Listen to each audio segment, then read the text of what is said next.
सभी साथियों को नमस्कार, राम राम और खमा घनी। तो सभी विद्यार्थियों का विजय बैच में हार्दिक स्वागत है।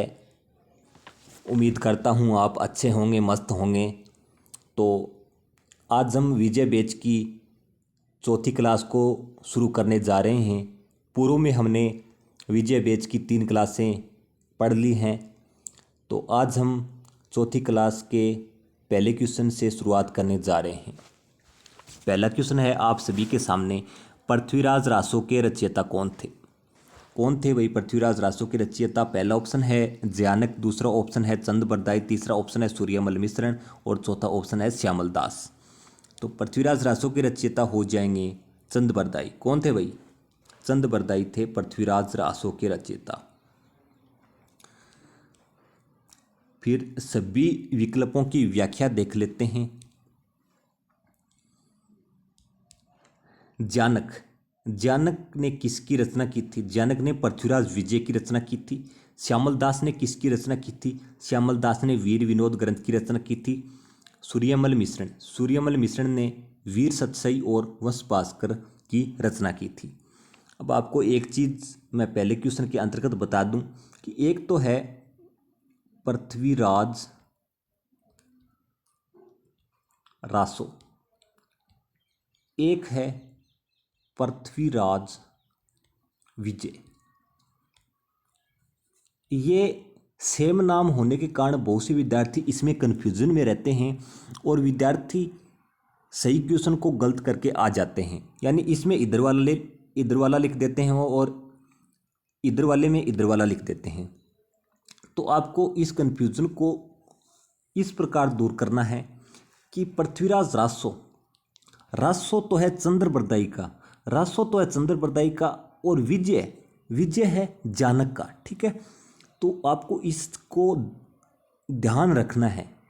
बार बार कई विद्यार्थी मेरे पास आते हैं कि सर इसका तो ये था, तो यानी जिसने पढ़ा है बार बार वो भी इस क्वेश्चन को गलत करके आ जाता है। तो इसको थोड़ा ध्यान रखना है। पृथ्वीराज रासो और पृथ्वीराज विजय में आपको कन्फ्यूजन नहीं होना है। ठीक है, कन्फ्यूज नहीं होना है, आपको ध्यान रखना है इस बारे में। ठीक है, दूसरा क्वेश्चन आपके सामने, प्रतापगढ़ का प्राचीन नाम क्या था?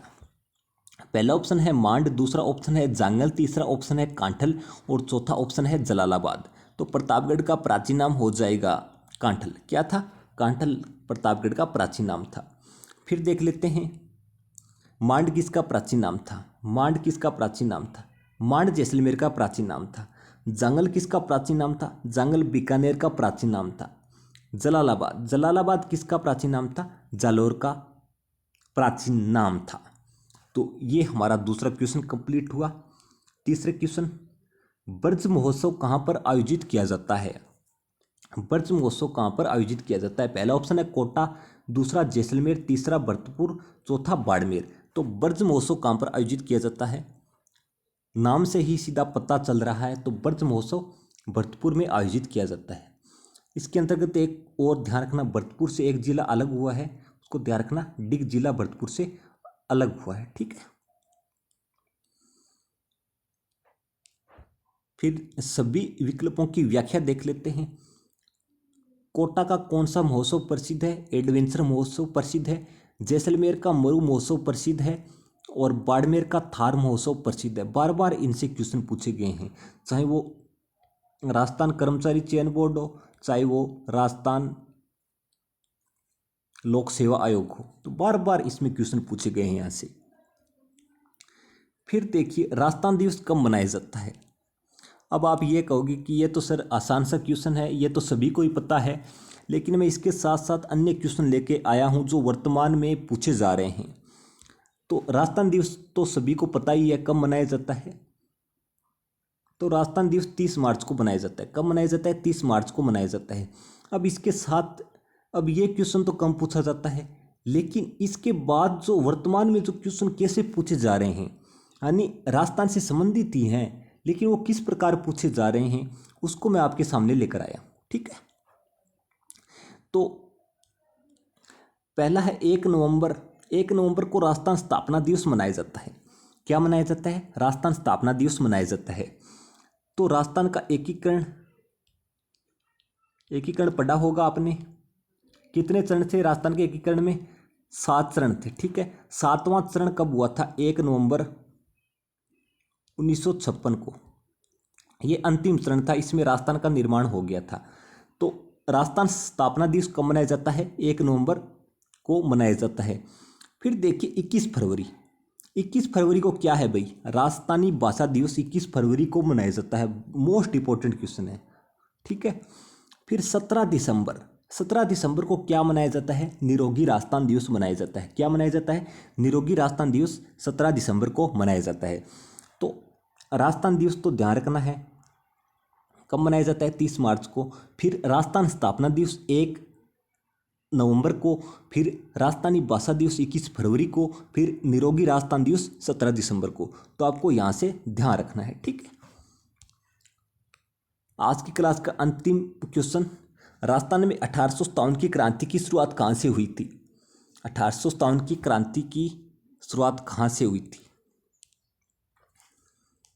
कहाँ से हुई थी भाई?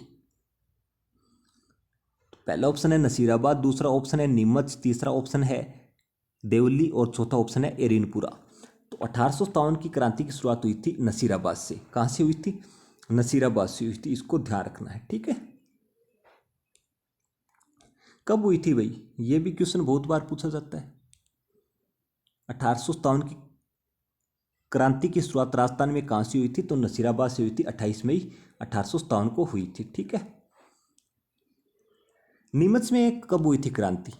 नीमच में हुई थी 3 जून 1857 को हुई थी। कब हुई थी? 3 जून 1857 को हुई थी। फिर है देवली, देवली में हुई थी 4 और 5 जून को। 4 और 5 जून को हुई थी, ठीक है। फिर है एरिनपुरा, एरिनपुरा में हुई थी 21 अगस्त 1857 को, ठीक है। कब हुई थी? 21 अगस्त 1857 को हुई थी, ठीक है। तो ये आपको ध्यान रखना है, ठीक है। तो ये हमारी आज की क्लास कंप्लीट हुई। कैसी लगी आपको? अगर अच्छी लगी हो तो लाइक, सब्सक्राइब और शेयर ज़रूर करना, और सभी विद्यार्थियों तक शेयर करना, ताकि सभी विद्यार्थी इसका फ़ायदा उठा सकें, ठीक है। धन्यवाद।